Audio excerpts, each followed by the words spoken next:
Okay, good morning mga Pagpackers. Today is March 8, 12:40 p.m.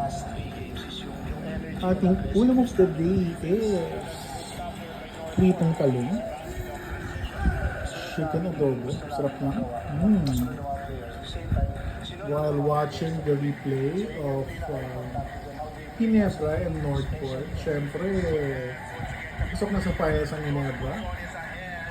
Kung hindi lang Ginebra ang kalaban ng Northport, Ginebra fans will surely root for you, especially this guy, Arvin Valentino. Sayang lang talaga at Ginebra yung kalaban niya. Anyways, going back to our food, so chicken adobo yan. From SM, ano from SM, from Market, 160 lang ang kilo lang manok doon. Magnolia pa. So yun nga lang, maliliit siya, pero diba? Medyo tibid-tibid tayo ngayon, kaya dun tayo sa medyo mura-mura, okay?